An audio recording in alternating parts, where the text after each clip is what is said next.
نحمده ونصلي ونسلم على رسول الكريم أما بعد فأعوذ بالله من الشيطان الرجيم بسم الله الرحمن الرحيم قال الله سبحانه وتعالى في القرآن المجيد والفرقان الحميد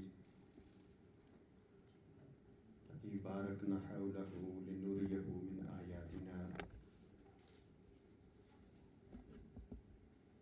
قال اللہ سبحانہ وتعالی فدنا فتدلى وكان قاب قوسين او ادنى آمنت بالله صدق الله العلي العظيم وصدق رسوله النبي الكريم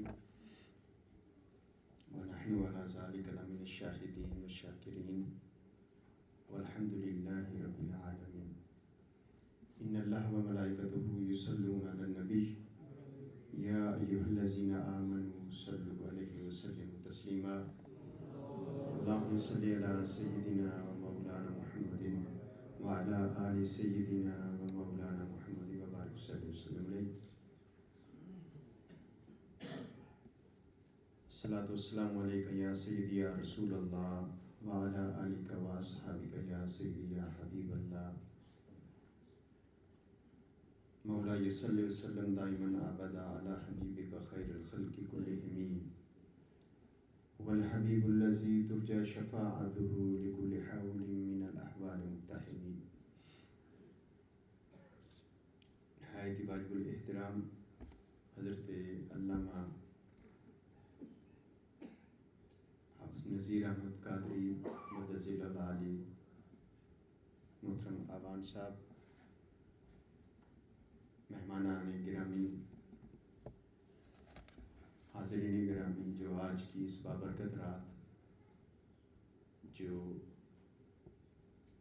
لیلۃ الاسراء والمعراج کے نام سے مشہور ہے، ہمارے ہاں معراج شریف کہتے ہیں، ترکی اس کو معراج قندیلی کہتے ہیں،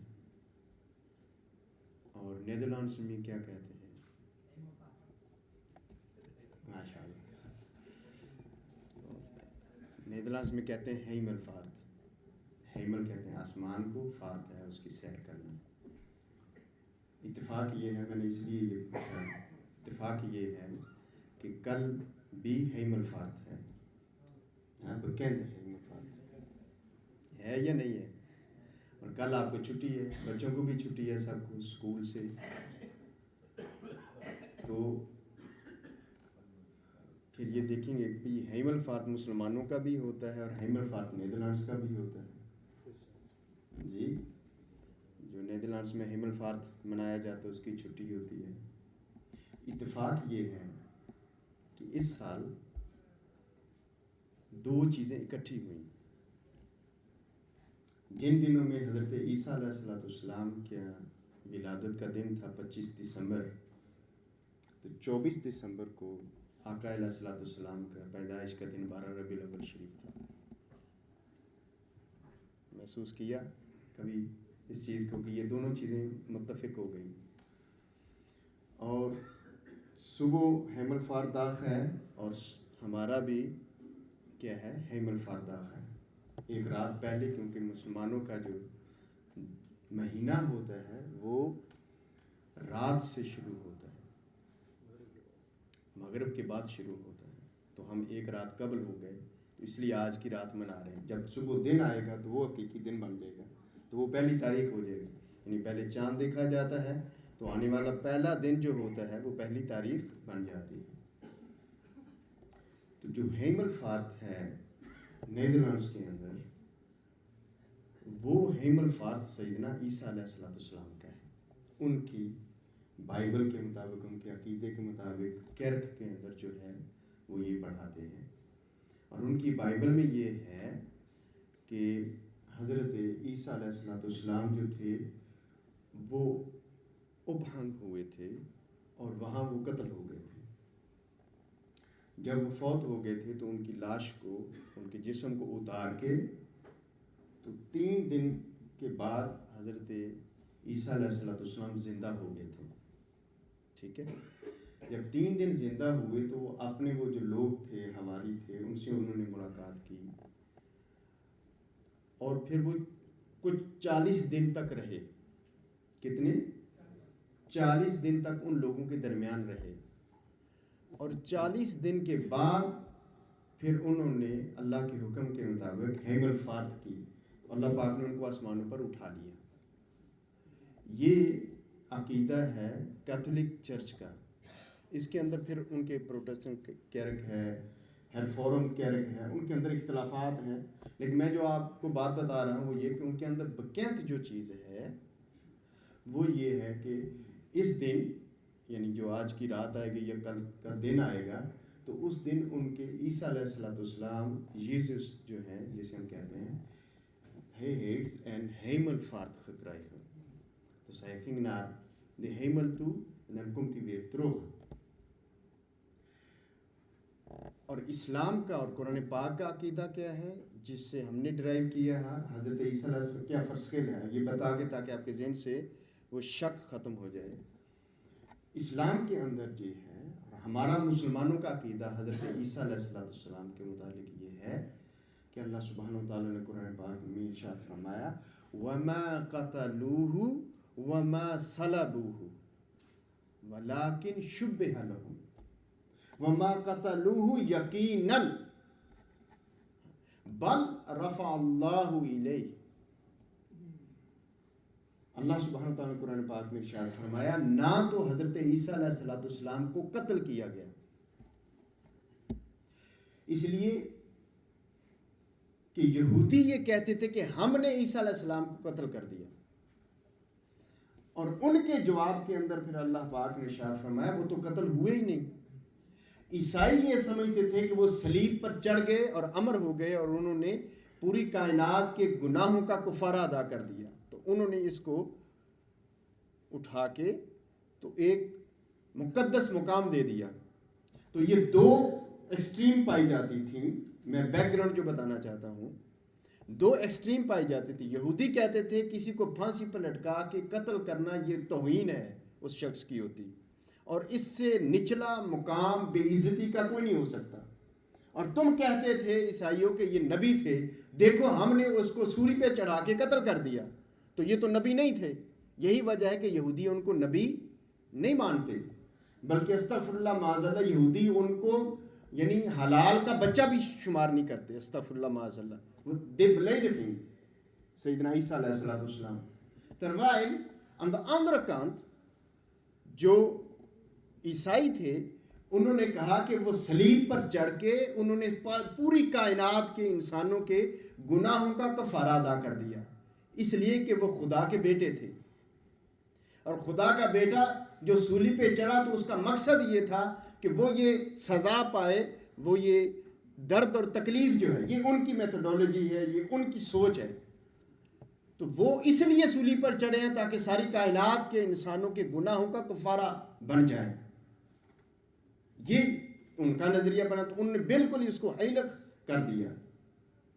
ene kant is belediging, de andere kant is heiligheid.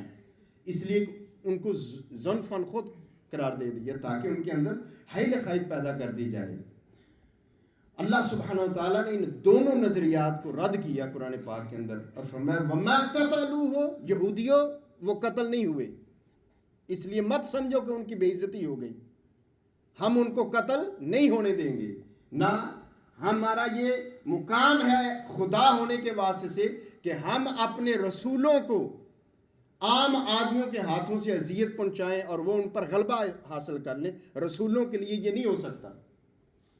اب آپ کے ذہن میں سوال ہوگا کہ بعض نبی تو قتل کیے گئے ہیں، بعض نبی تو قتل کیے گئے ہیں، بعض کو آرے کے ساتھ بھی چیرا گیا ہے، تو یہ کیسے بات آپ نے کہہ دی؟ تو عرض یہ کرنا چاہتا ہوں نبی اور رسول میں جو بنیادی فرق ہے، ان فرقوں میں سے ایک فرق یہ ہے کہ نبی قتل کیا جا سکتا ہے، نبی قتل کیا جا سکتا ہے، رسول صاحب شریعت وہ قتل نہیں کیا جا سکتا. واللہ یعصمک عن الناس، اللہ ان کو انسانوں کی دست سے بچا کے رکھتا ہے، اس لیے کہ وہ رول ماڈل ہوتے ہیں. تو نبی اور رسول کا فرق یہ ہے کہ رسول قتل نہیں ہوتے، اس لیے جب رسولوں کے اوپر ایسا وقت آیا تو رب نے بچا لیا. حضرت ابراہیم علیہ السلام رسول تھے, صاحب شریعت رسول تھے. حضرت ابراہیم علیہ السلام کو آگ میں پھینکا گیا, اللہ سبحانہ وتعالی نے ان کو آگ سے بچا لیا, اور آگ نار جو تھی وہ ساری کی ساری ان کے اوپر اللہ پاک نے منع کر دیا ان کو جلانے کے لیے, اس کی جلانے کی کیفیت ختم کر دی. حضرت موسیٰ علیہ السلام کو دیکھ لیں آپ, جب آپ ایک طرف فرعون آ جاتا ہے اور ایک طرف دریا ہے, تو اللہ پاک نے فرمایا دریا میں اتر جائیں, اور دریا کو روک دیا. سمندر کا کنارہ یا وہ جو دریا تھا یا سمندر تھا وہ پانی دونوں طرف سے ہٹ گیا, اور اللہ کا نبی وہاں سے بچا کے اپنی قوم کو بھی ساتھ ہی لے گیا. تو اللہ پاک نے اپنے رسول کو بچا لیا. حضرت عیسیٰ علیہ السلام کا بھی یہ عالم ہوا, اور میرے آقا علیہ السلام, میرے اور آپ کے مولا و آقا, جب سارے کے سارے کفار مکہ مل کر آپ کو قتل کرنے والے تھے, تو آپ نے سیدنا علی المرتضیٰ رضی اللہ تعالیٰ کو اپنے بستر پر سلایا اور اللہ نے ان کو بچا لیا. پھر دوسرا واقعہ ہوا کہ بالکل آپ کا قتل کر دیے جانے والے تھے غار ثور کے اندر, اور اللہ پاک نے آپ کو بچا لیا. پھر یہودی نبی اکرم صلی اللہ علیہ وسلم کو قتل کرنے والے تھے, اللہ نے آپ کو بچا لیا. پھر ایک یہودی عورت نے زہر دینے کی کوشش کی, اللہ تعالیٰ نے آپ کو بچا لیا. تو اللہ پاک فرماتا ہے کہ میں آپ کو لوگوں کی دسترس سے بچاؤں گا. تو ہر رسول کے لیے یہ وعدہ ہے, اور حضرت عیسیٰ علیہ السلام بھی انہی نبیوں اور رسولوں میں سے تھے جن پر کتاب نازل ہوئی, جن پر شریعت نازل ہوئی, اور اسلام کے عقیدے کے مطابق ان پر غلبہ نہیں پایا جا سکتا تھا. اس لیے اللہ پاک نے ارشاد فرمایا وَمَا قَتَلُوهُ وَمَا صَلَبُوهُ وَلَٰكِنْ شُبِّهَ لَهُمْ, نہ وہ قتل کیے گئے یہودیوں کے قول کے مطابق, اور نہ وہ اس حیل قائد مقام کے لیے ان کو صلیب پر چڑھایا گیا ہے, اس لیے کہ وہ بھی تو قتل ہی تھا, وہ بھی انسانوں کی دسترس تھی. اللہ پاک نے میں وہ صلیب پر بھی نہیں چڑھے, تو دونوں کے عقیدوں کو ختم کیا. فرمایا ولیکن شبہ لہم, ان کو شبہ پڑ گیا تھا, ان کو شبہ ہو گیا تھا, ہمیں نہیں تھا شبہ. وما قتلوہ, یقیناً کسی بھی عالم میں کسی بھی صورت میں اللہ پاک نے اب اس کے اوپر مہر ثبت کر دی, کسی بھی حالت میں کسی بھی صورت میں حضرت عیسیٰ علیہ السلام جو ہے وہ قتل نہیں ہوئے. کوئی تیسرا نظریہ, چوتھا نظریہ, پانچواں نظریہ کو سوچ سکے نہیں, ایسا نہیں ہے. اور یہاں جا کے ہم جو منکرین ختم نبوت کا جو دعویٰ ہے کہ آپ قتل کر دیے گئے, ان پر بھی ضرب اللہ نے لگائی کہ وہ اور نظریہ لے کر آئے. مرزا غلام محمد قادیانی صاحب وہ اور نظریہ لے کر آئے, ان کا جی شہید تو ہو گئے تھے, فوت ہو گئے تھے, اللہ نے بچا لیے تو ایسا ہوا. نہیں, میں کہ بالکل وما قتلوہ, یقیناً وہ قتل نہیں کیے گئے, بل رفع اللہ الیہ, اللہ پاک نے ان کو اٹھا لیا اپنی طرف. تو اسلام کے عقیدے کے مطابق حضرت عیسیٰ علیہ السلام کو آپ کو پکڑنے سے پہلے, انسانوں کی دسترس حاصل کرنے سے پہلے, گرفتاری سے پہلے ہی اللہ پاک نے آسمانوں پر اٹھا لیا تھا.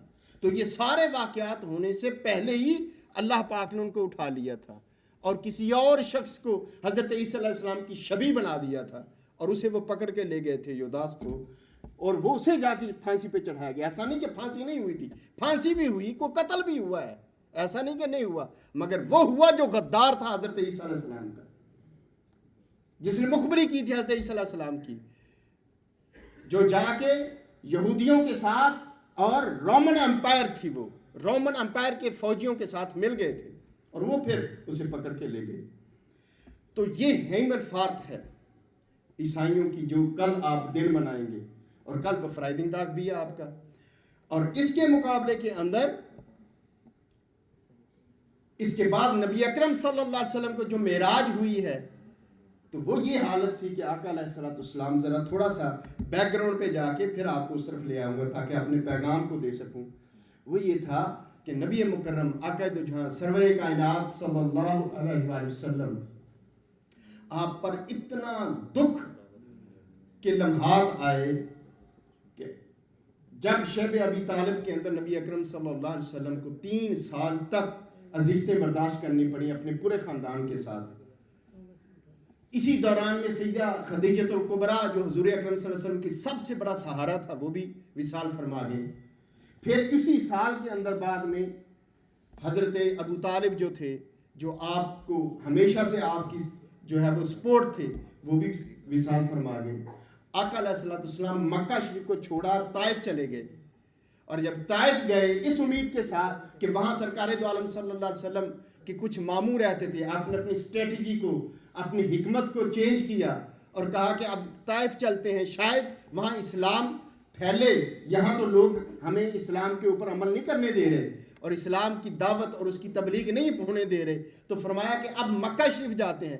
جب آپ مکہ شریف گئے، طائف گئے، تو طائف کے اندر لوگوں نے سرکار دو عالم صلی اللہ علیہ وسلم پر پتھر برسائے اور آقا علیہ الصلوۃ والسلام لہوحان ہو گئے۔ اور جب آپ وہاں سے واپس آئے تو اب صورتحال یہ تھی کہ سرکار دو عالم صلی اللہ علیہ وسلم کی مکہ کے اندر انٹری بھی بند ہو گئی، آپ مکہ کے اندر رہ نہیں سکتے تھے، آپ کے گھر کے اوپر قبضہ ہو چکا تھا اور آپ کی نیشنلٹی جیسے واپس لے لی جاتی ہے وہ لے لی گئی۔ اب ایک ہی صورت تھی کہ نبی اکرم صلی اللہ علیہ وسلم مکہ شریف میں واپس آتے کہ اگر کوئی شخص ان کو پولیٹیکل اسائلم دیتا، اگر کوئی شخص ان کو پناہ دیتا، تو نبی اکرم صلی اللہ علیہ وسلم کئی دن تک مکہ سے باہر بیٹھے رہے کہ کوئی شخص انہیں اپنی پناہ میں لے لے۔